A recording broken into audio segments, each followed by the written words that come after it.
And then last step, I just have to create, this is like super high tech stuff right here. I just have to create a watch party inside of AdHack so that everyone in there can also view this. And I'm going to cat howl. All right, guys. So if you're streaming on the page right now, if you're tuning in, I'm just creating a watch party inside of AdHacks. Please bear with us for 1 second.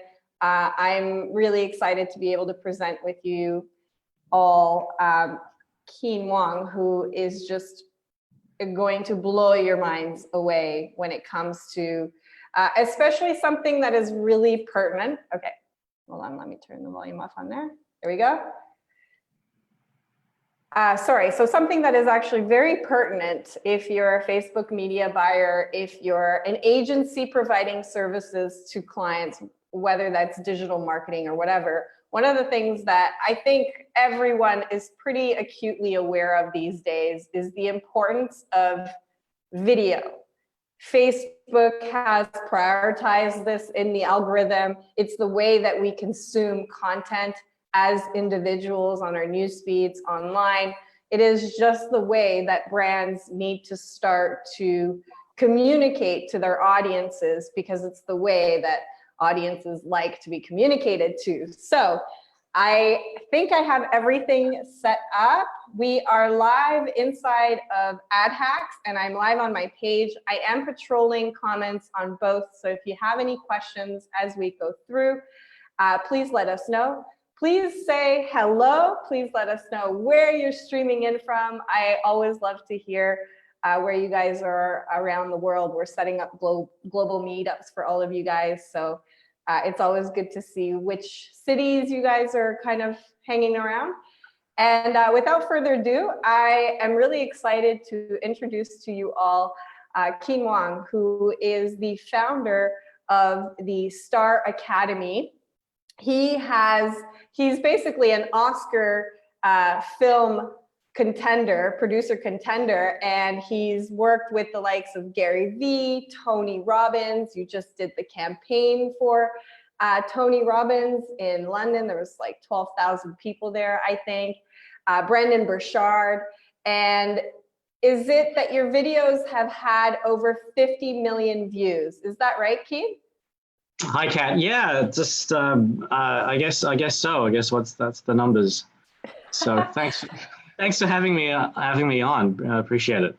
So humble. So I guess why don't you introduce yourself a little bit to everyone that's streaming in right now? Who are you, and what is your kind of background, and what is it that you do? Sure. I grew up in Australia. My grandparents originally from China, but they left about 100 years ago.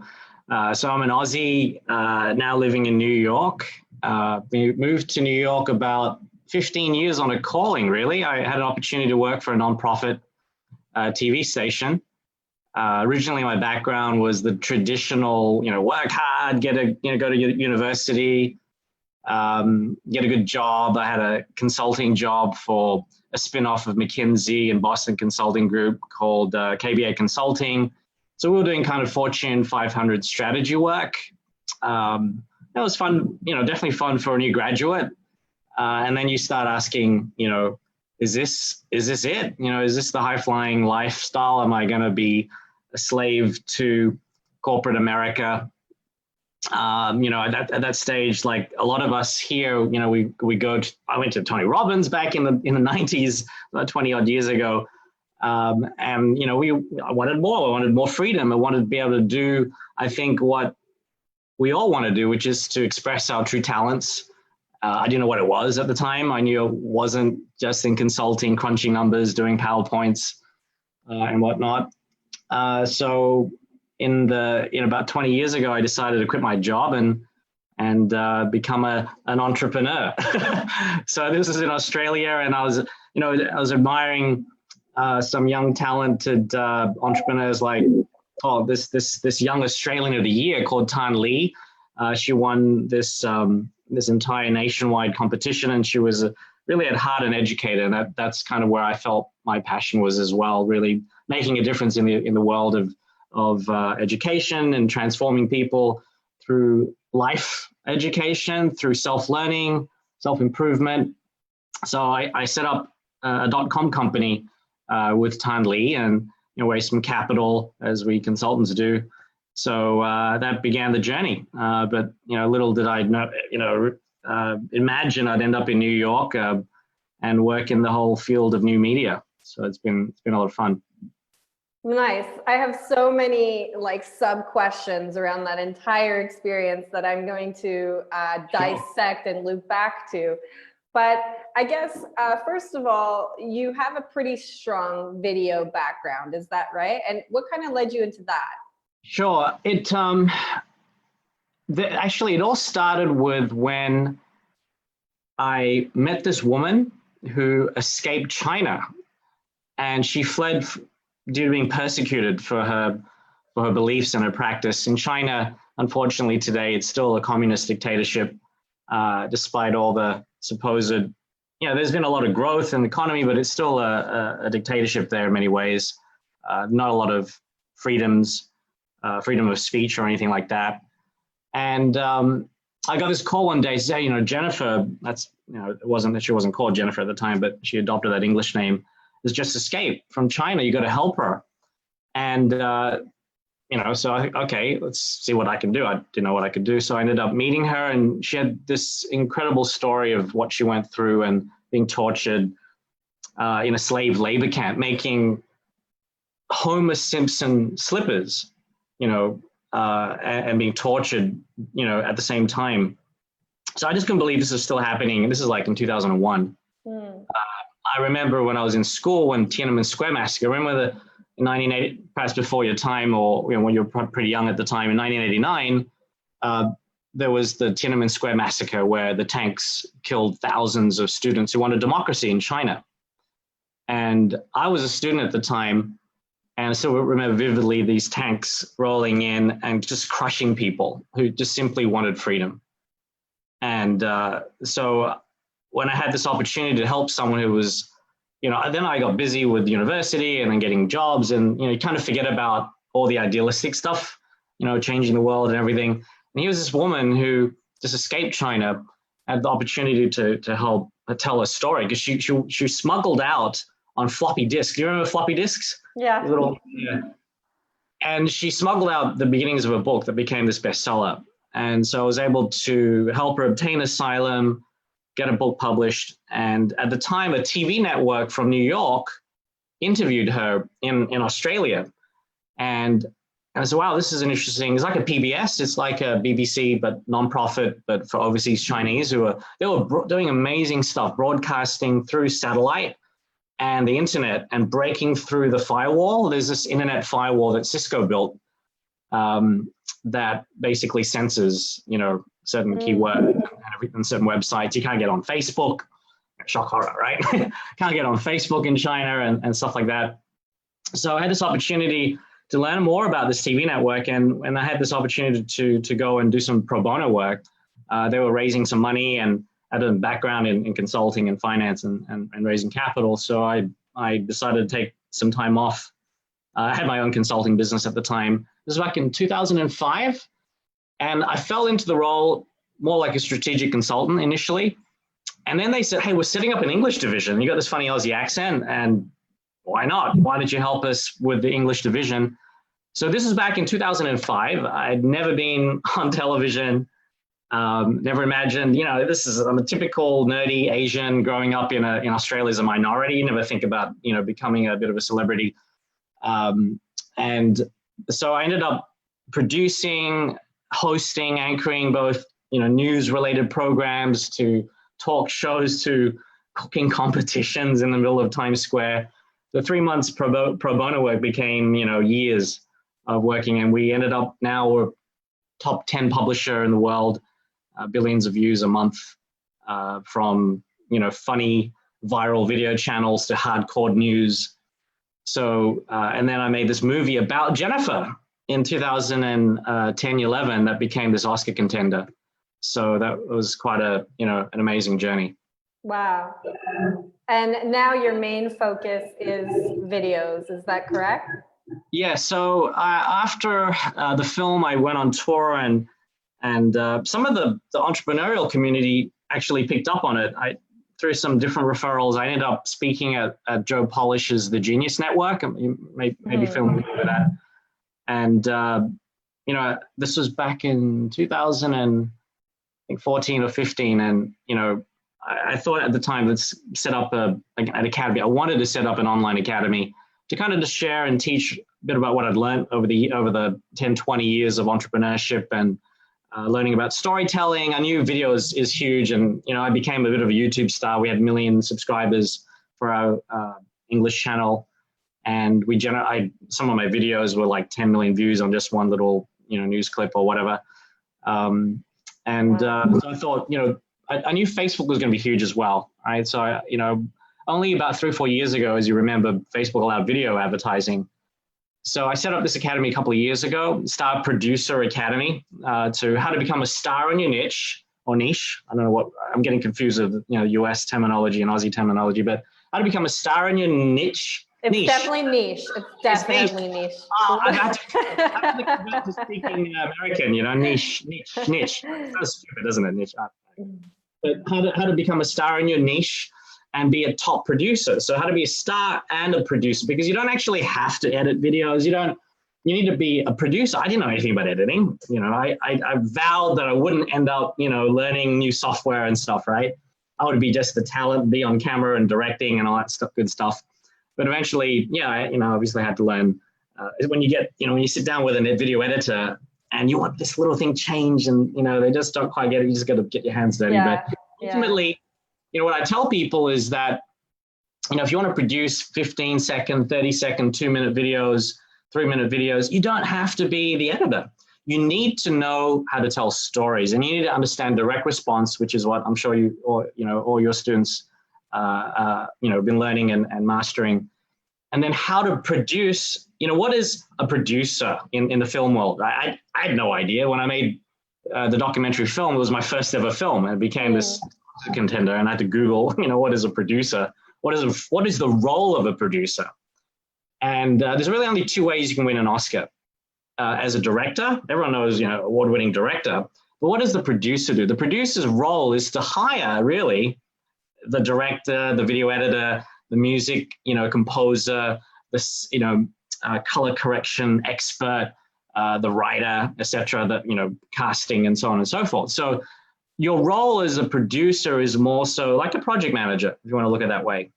And so that, you know, that skill set is, you know, very similar to what I had as a consultant and so on, and starting businesses. So ultimately, you know, if you're all agency owners out there and you want to become really good at video, just shift that mindset. Just learn, you know, learn a few things about what is a good video. You know, what is engaging, what is high impact, what is direct, what's going to generate engagement and get people to click and respond or watch for more than the 3 seconds, right?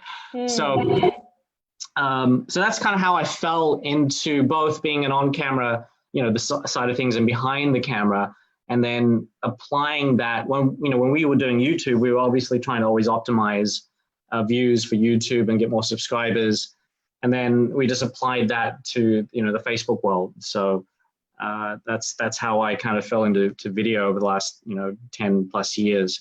And when I decided to do the academy, that's when personal branding allowed me to, you know, get on stage with Gary Vaynerchuk in London, and eventually taking over their entire digital marketing efforts to promote that event in London, where we sold over 1,000 tickets in a month, and then doing projects with Tony Robbins, where we helped sell, you know, 12,000 tickets to his live Unleash the Power Within program in London. So it's been a bit of a wild journey.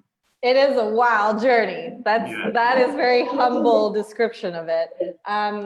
Okay, so again, I'm going to loop back to so many of these things, but you mentioned people need to get the basics and have an understanding of what makes a good video. So let's start with that. What is the biggest mistake that you see a lot of agencies or content producers or video makers make, and what makes a good video? What makes a video engaging? That's a great question. So, there's a particular formula that we've developed a framework. We all create frameworks, don't we, to help make our own lives easier when we're creating stuff for clients. Like a process, right? Like if you can process absolutely. it, you can replicate it. Yeah. That's right. It's a combination of being a good storyteller. People love stories. We go on Facebook for entertainment. We're not there to necessarily, become rich or learn about, new things necessarily, right? So it's kind of a pattern interrupt. People are there to see what their friends are doing and watching the coolest new, you're competing with cat videos. You're competing with that, all these, superstars of Facebook. What's that Rick Lax guy? That funny dude. Yeah, Jay Shetty, all of the like, yeah. You're competing with these guys that are just so charismatic and so funny, and cat videos which are hard to compete with. So you really have to grab people's attention. We're in the attention economy. So there's a formula we created called, if you want to create great videos, GREAT is an acronym that we teach and implement. So G, to grab attention, right? So if you want to create great videos, you've got to focus on grabbing the first 3 to 5 seconds of someone's attention as they're scrolling through, right? They're trying to find the end of the Facebook wall, and you got to grab their attention in the first few seconds. You got to have a pattern interrupt, grab people's attention, and then you got to speak to their problems. It's not about me. It's all about them, right? It's all about relating to people's pain and problems, so they feel like, hey, you're speaking to them. And as Tony Robbins would say, people either move towards pleasure or move away from pain, and pain is a greater motivating force than anything else. We're risk adverse, as economists would say, and we want people to to empathize with our current situation. Whether if you want to sell a solution or solve a problem, really speak to them about that, and you need to then get them excited. You need to educate them a little bit, entertain them more than anything else. So there's the 3 E's of the E, right? GRE. So you want to educate, you want to excite, you want to entertain people, and then you want to get them to take some action, right? At the very end, some sort of call to action. And then the T stands for testimonial, social proof. That's not necessarily in that order. You can have social proof a little bit earlier on, but that's just, that's kind of like a general framework. And then, but you got to realize it's a funnel. You're taking people through an experience. You got to get people to know, like, and trust you first, right? To some degree, you're going to offer great content.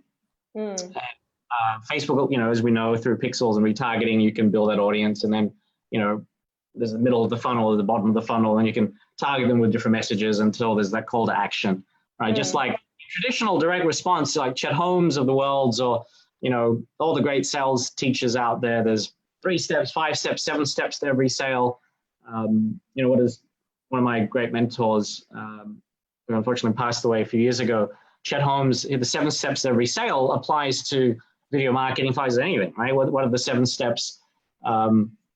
You need to establish rapport, right? You got to get people to know, like, and trust you. Establish need. What do people really need?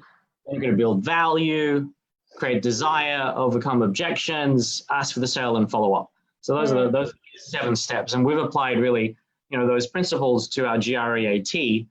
So it's a combination of creating videos that really, speak to all those different elements. And there's obviously production value. We can get to that later.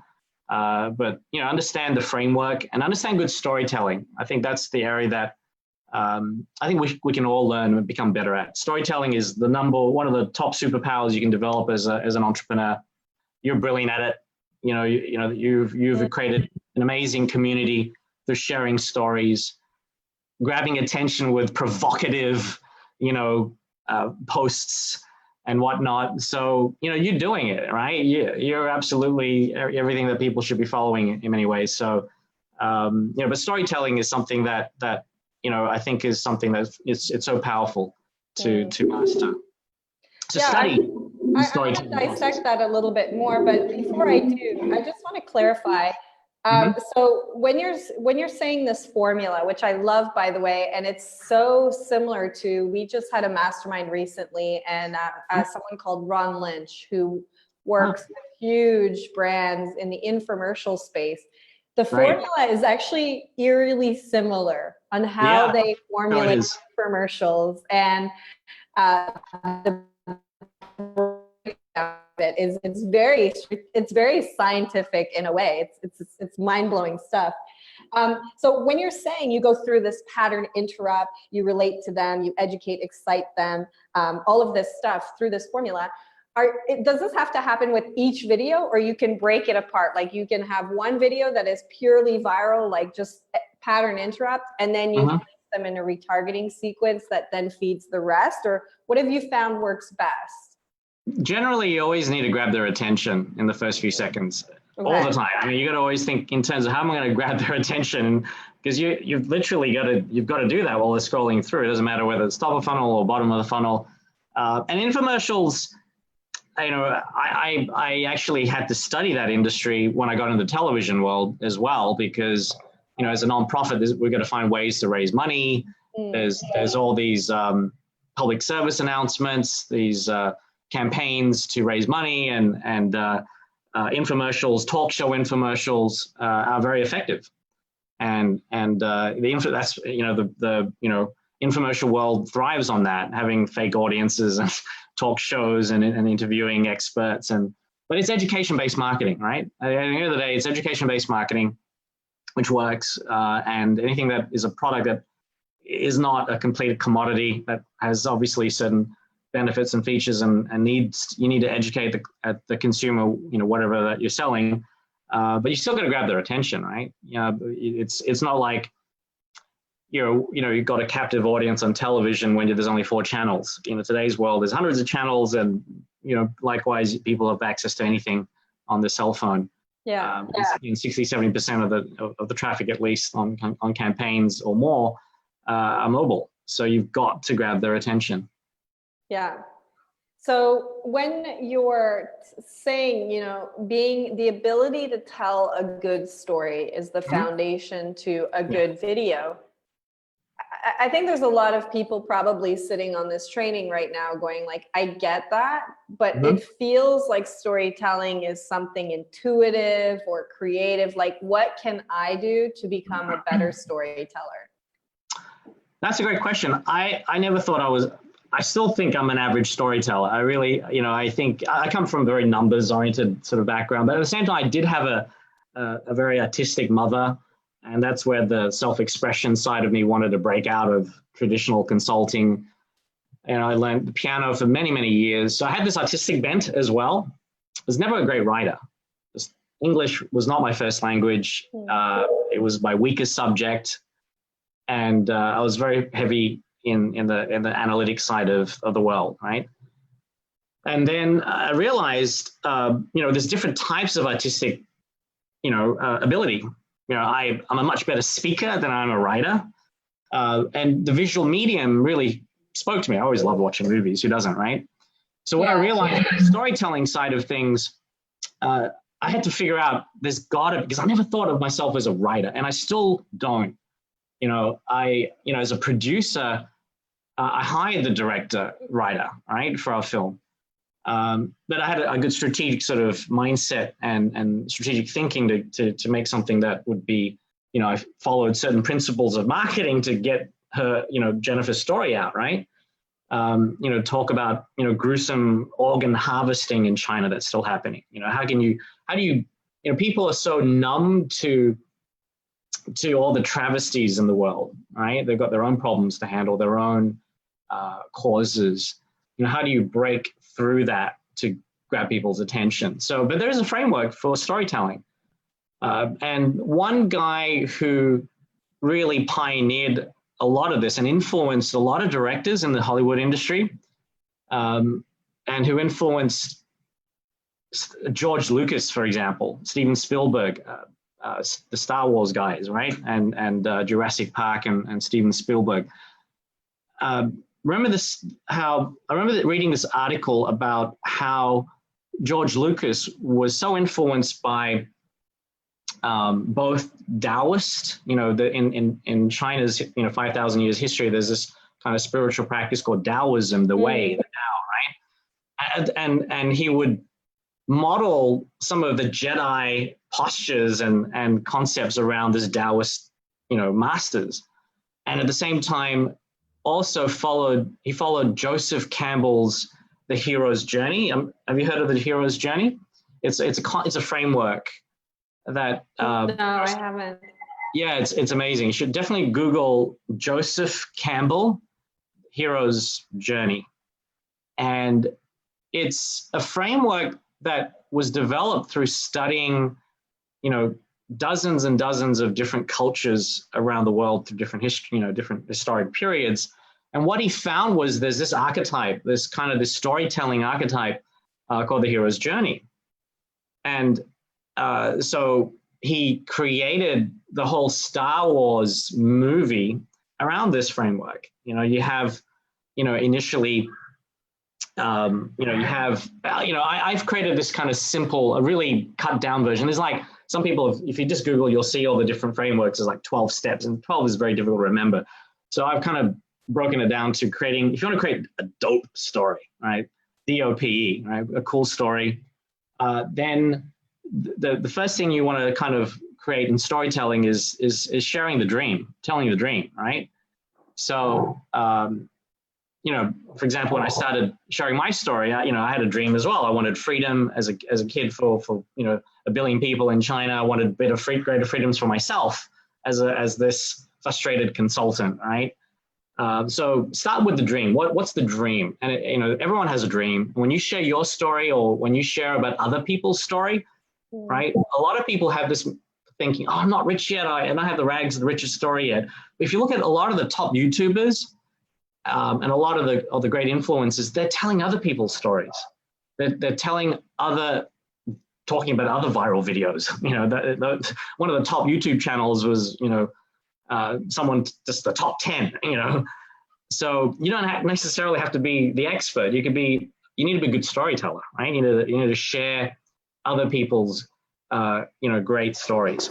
So dream is the D, and then the O is what's the obstacle, right? You had this farm boy, and in this kind of, very desert type planet. You're talking about good old Luke Skywalker, right? And he had this dream to escape the farm boy existence, and then one day he comes across these droids. And this little hologram pops up, help me, Obi-Wan, you're my only hope. And he goes on this adventure, right? And there's these struggles of, trying to escape the planet, and then, going through asteroids and being chased by TIE fighters, and then rescuing. And then the P is the pit, all right? So you go through obstacles, and you want to go deep into pain and suffering, right? It's the journey that it's a human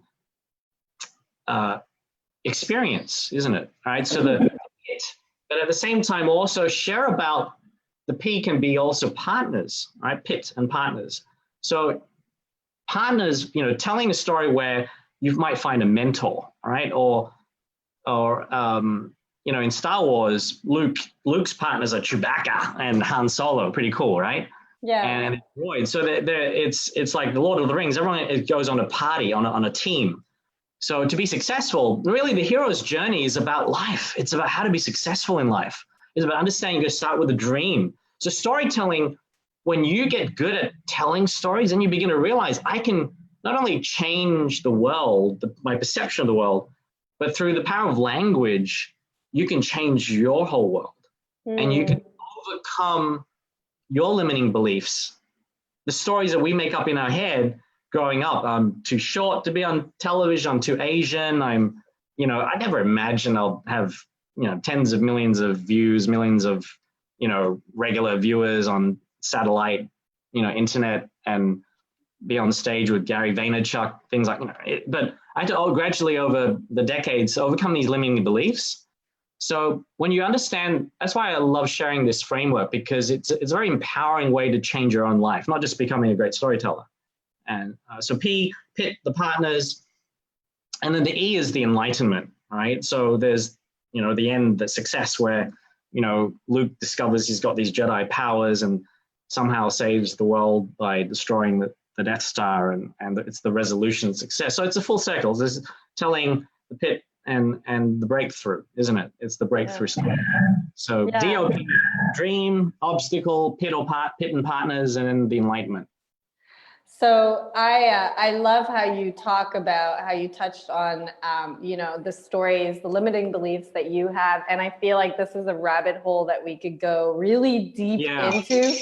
But one of my good friends, she says to me all the time, she says, the purpose of life is to tell stories. We go through experiences and we tell stories. And if you think about it, you're talking about the pit, the pain. You can't tell a story without some kind of catalyst or tension or a drama, right? There has to be that pit, which is so funny that a lot of the times we then anyways create those pits in our lives so that we can tell good stories with our lives. Yeah. Absolutely. There's no pain, no gain. And that's, we want to be successful and everyone wants to make it sound easy, but, entrepreneurship is one of the best ways for, if you're passionate about personal development, then, entrepreneurship is the way to go, because you really get pushed in many ways to balance your life as well. For me, I was single for literally decades. I didn't meet the one until I was 41. Wow. And I just had my baby a year ago. I'm 47 at the moment.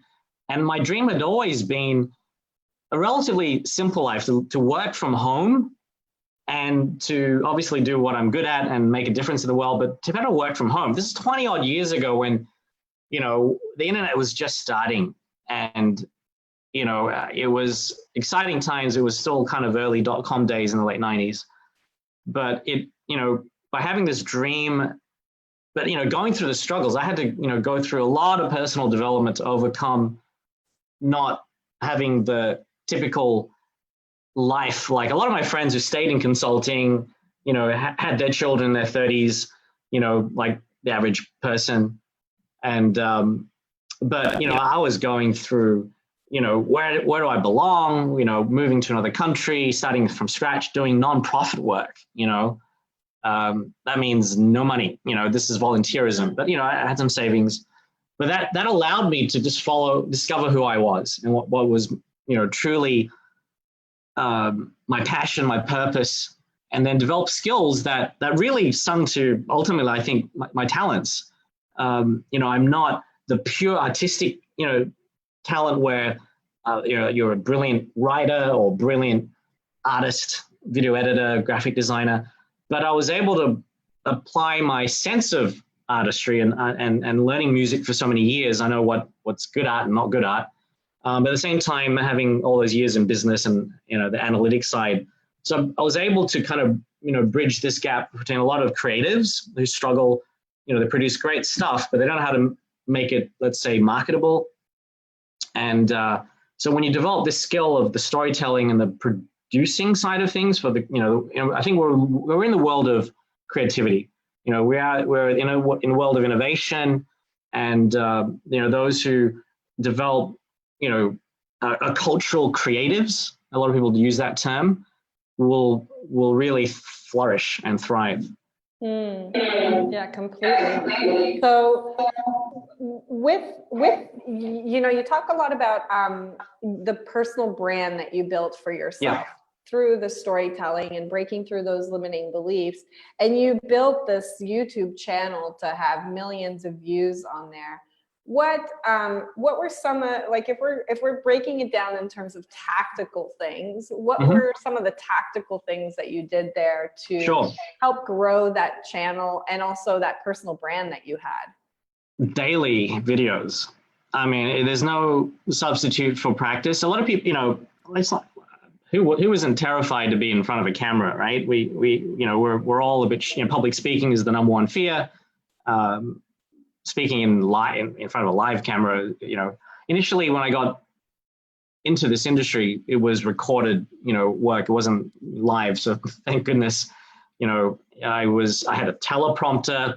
Initially, you have to just go through baby steps. You can get teleprompters for computers or anything like that, or you can, it's very hard to memorize scripts, right? But I tell people who want to get and start building their own personal brand, just talk, write a few bullet points down, do a little bit of preparation work, but never talk from, have to memorize, right? It's very difficult. Just talk naturally and do it daily. Initially, the good thing with Facebook Live, for example, you can record something. If you don't like it, just don't publish it, right? So just record. And, if you start doing this, every day for 30 days, you'll get better, right? So I was forced to do daily videos, and it snowballs. It's a compound effect.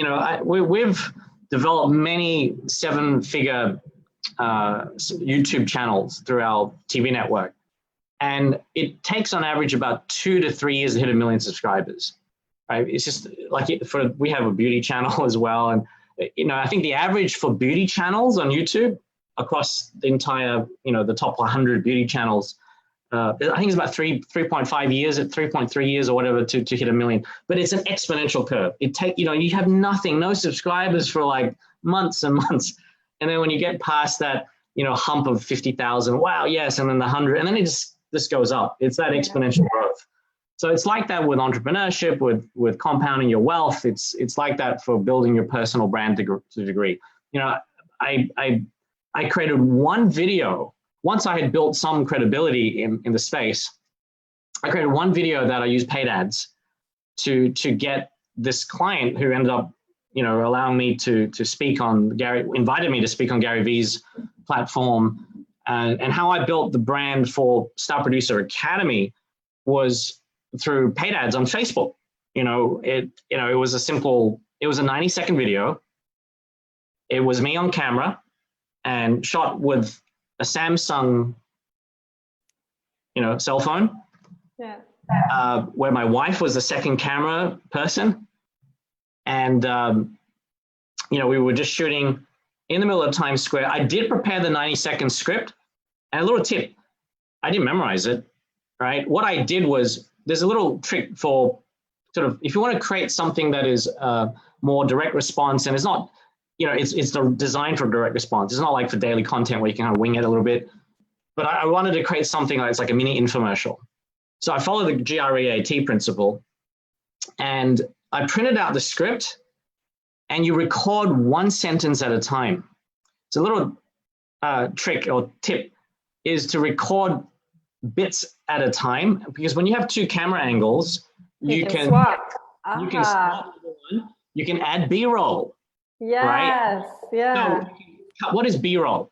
There's you on camera, and then there's the footage you can get on videoblocks.com. For a couple $100 a year subscription, you can add all these nice, cool footage. So you're still talking, but you cover it. You've done that as well, right? I've seen some of your beautiful videos, tens of, thousands of views where you have beautiful music. You can go to audiojungle.net for $10, $20, get, amazing composers. We paid tens of thousands to hire the best music composers for the documentary film that I made, along with other stuff. But you can get, for the price of a cup of coffee or two, and get these amazing, composers to come up with, music is 40, 50% of the emotional experience. If you try to watch a movie without a soundtrack, it's pretty boring, right? Without effects or anything. So, definitely incorporate music where you can. Where, if it's kind of like a branded video, right? There's, if you want to create, it's like a, fancy business card. If you have people, what do you do, right? If you can, Joe Bauer talks about this. He's the guru behind a lot of the speaking gurus. And if you're a speaker or you want to build your personal brand, you got to have your 90-second trailer. If you think about, you're a movie, right? If you're the movie, why do big budget Hollywood movies spend so much, 2 or 3 trailers. And the average trailer length is about 2 minutes and 30 seconds. And then there's the teasers, which are about 90 seconds. And interestingly enough, in Facebook, the most viral video is about 3 minutes in length. Those would have a bit of storytelling or whatever. But for the trailer that I did, I was in the middle of Times Square and I was just talking about high impact videos and how it can literally transform your business and your life. And I told my story about how initially when I moved to New York, I was living in this tiny 300 square foot apartment, in Hell's Kitchen. and I took a picture, had an old picture. It was a terrible, I just needed a place just quickly. And literally that's where I was staying for a few months. I just wanted to, it was a neighborhood that I found out was Hell's Kitchen and those cockroaches and stuff. This is Manhattan for you. And this is like 2005, and I was just doing some volunteer work. I was going to live in a high-rise Manhattan, flashy apartment, right? So I was just telling my story, and I was advertising this all around the world, and it caught the attention after just, I think, a month of advertising in Singapore. I only spent a few $100, right? And I was targeting, people who, I was launching a coaching and online academy, and it caught the attention of the founder of Success Resources. I didn't even know who he was. It was like, one of my clients, David Lim, who's the first guy from Singapore to climb Mount Everest. I kind of asked him, hey, is this guy a big deal? Do you not know Success Resources? All of these T. Harv Ekers, millionaire, they bought over T. Harv Eker. You've heard of T. Harv Eker, right? Millionaire Mind. They bought his company, about 10 years ago.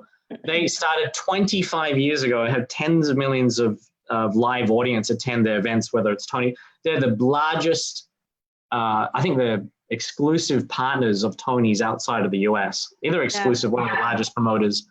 They have literally tens of thousands of people attend their events. And little did I know, kind of full circle, back in the 90s, I attended one of their events. They're very low key. The brand is very low key. They don't promote Success Resources. They just promote the speakers, Robert Kiyosaki, Tony Robbins, yada, yada. The guy, Patrick, was one of the co-founders, he reached out and said, hey, I just made a bit of a can't get rid of you on Facebook. Can you help us a bit with videos and stuff?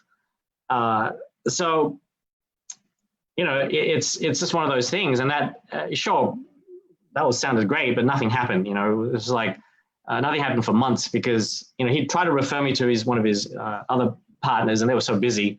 I had another referral from David Lim, who knew and sent an email. I knew it was a long shot, right? They said, "Oh, you got to help us." But thank goodness for Facebook, because I kept in touch with Patrick. Just once in a while, I commented on his thing. This is how you keep in touch with influence. You just comment on enough and kind of build this kind of virtual friendship. And then, I sent him some videos. He's talked about Confucius, and we did a video on Confucius, so I sent him that. And then one day in April, this is 5 months later, he says, hey, I've been meaning to connect with you again, and, blah, blah, blah. And then, so we finally connected on Zoom and chatted a bit, and he said, look, I got to refer you back to my other partners who are running the business now. And so sure enough, he did another email. And this time, Veronica, one of the other co-founders, responded and said, let's have a chat. So we got on Skype. She, loved, I sent her some of the videos that I'd created with some webinars, sent her that, sent her access to our academy. And she loved it and said, hey, this fits in really well with what Gary Vee's talking about, which is video. All right, everyone's talking about video. But he doesn't teach video in depth, right? He doesn't have any courses that he sells generally. So he said, we'd love to have you on the stage with Gary. Are you free in September? This was last year. And I said, let me check my calendar, right? So, yep. So, and then from there, I was just speaking, right? I was just speaking, and it was great. We did 6 figures, platform selling.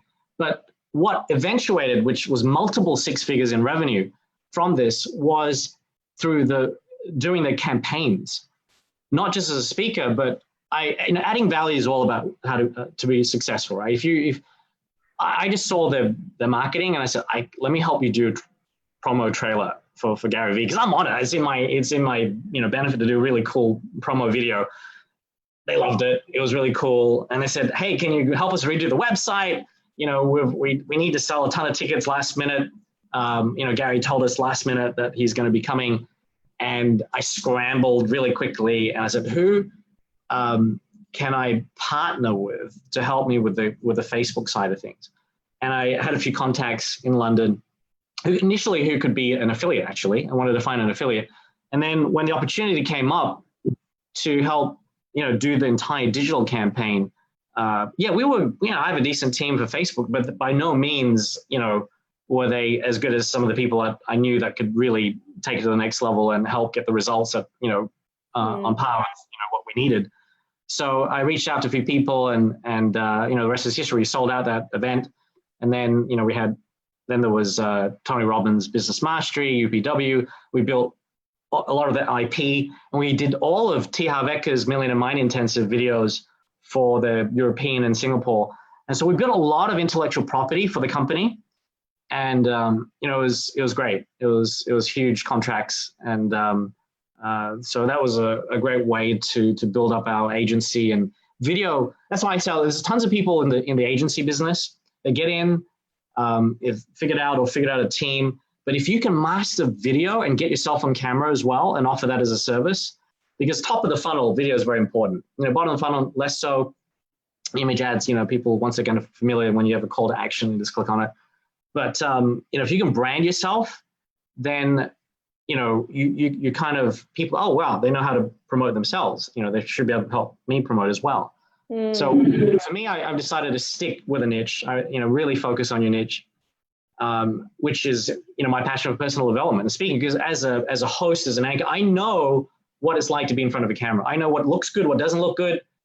And I've trained people to be on camera. So be on stage with, some high profile people, so I can relate to the Tony Robbins, the Robert Kiyosaki's of the world, who want to make sure that it's not just someone who's good at videography, but they know how to make me look good, how to edit the right sentences and cut them and put them in the right place to get the direct response. Yeah, I so many yeses to this. I think one of the big issues that I see in the industry a lot of the times is a lot of us are direct response marketers by nature, and we expect things like this. And so when it comes to brand building, people will start the process and then they will stop it because it doesn't necessarily elicit the response they're after right away. I know for myself, when I first started Ad Hacks, which is one of the largest Facebook media buying groups in the world now. It's phenomenal. Yeah. I was talking to myself for like 6 months to a year. Like no one was commenting on my stuff. It was awkward as fuck. Like it was just basically me in there. And there was still like hundreds of people in there and no one was engaging. And it took that one or two people to kick it off, and then everything just kind of, the rest is history. So the importance in recognizing that if you are going to build authority and a brand for yourself or your business, that you got to start somewhere, as you said, like just get uncomfortable, start practicing, you'll get better. Yep.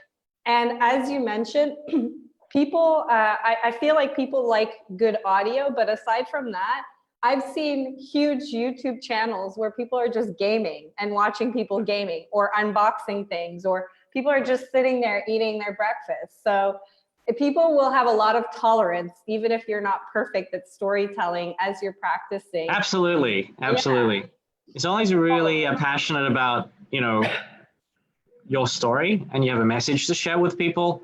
And it's a great way of just consolidating what you're learning, right? We're learning constantly. You have to learn constant. Things are always changing on Facebook. So treat it as a way to like a diary, just to train yourself to teach. As they say, the best way to learn something is to teach someone, isn't it? I love that. Yeah, as a journal. So by the way, guys, if anyone has any questions, please post them in the comments because Kean and I can go through afterwards. So honestly, this is like the tip of the iceberg, and there's just, we could keep going for hours and hours on this. I love how you have the formula for putting together a good video and basically making sure that you're pattern interrupting, that you're relatable, that you excite them, you entertain them, you educate them, and also using testimonials and all of that through that sequence. Making sure that all your videos start with that pattern interrupt. So you've got like 3 seconds to capture attention. So make sure that you stick to that.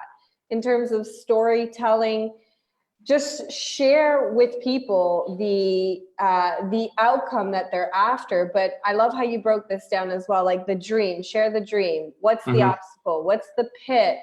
and the partner, and then the enlightenment. And there's kind of a structure to telling a good story.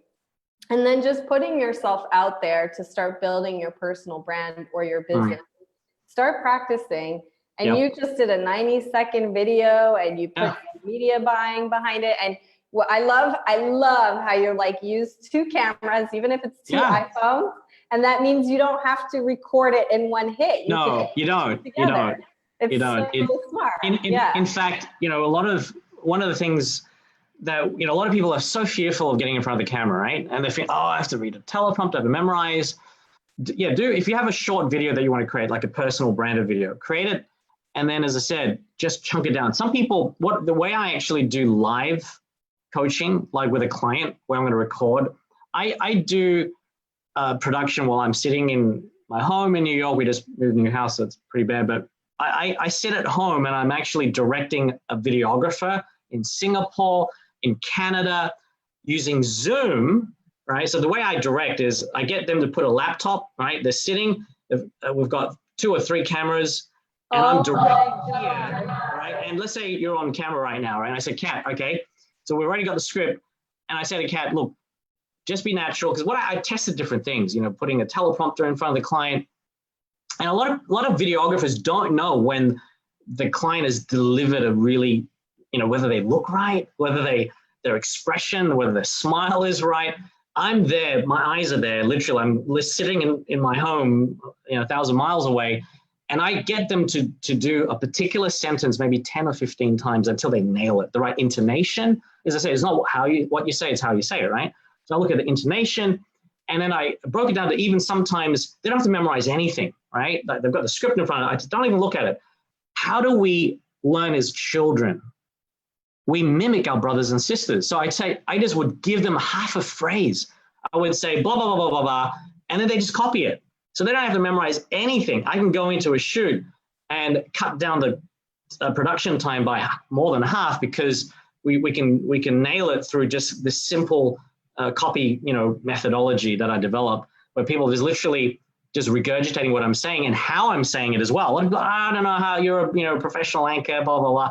You know, how do I get it so it's sounding natural, so it doesn't sound canned, you know? So that's the key as well, right? You prepare, but how do you deliver? It's music. You know, one of the things I learned is also that the voice is the most amazing musical instrument ever created, right?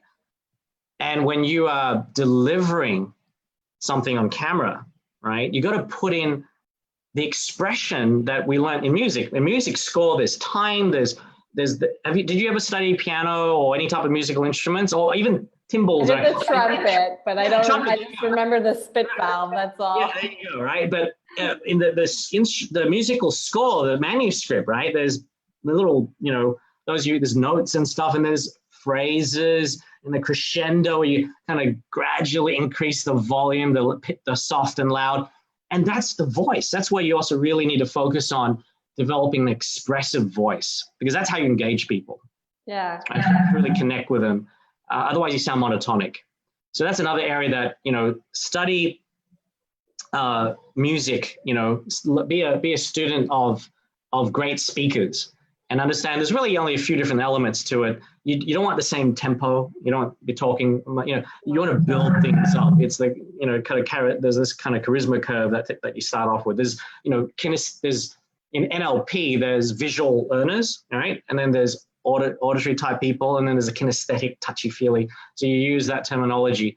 But you don't start, you know, necessarily have to start with a, you know, you want to start at the kind of like a pleasant kind of audio target, the auditory type of person, and then you kind of build up to the more visual type of learner where you kind of be a bit more expressive. But you always have to be a little bit more expressive because we're all shy. When you get on camera, one of the tips will say, speak twice as loud as you're currently speaking, and then you're about right? Because people naturally kind of cringe a little bit and get a bit soft and a bit, you know, timid. No, I said, be expressive, go out there, be a little bit crazy. It's like drama class, right? Go out there and just be, you know, be yourself, but at the same time, be your animated self. You know, there's different times in our lives that we're excited and animated. You have to be a bit more like that. And then it kind of naturally, when you're a bit kind of, camera shy, you kind of tone back a little bit. So it ends up being about right. Yeah, I can recall hating my voice.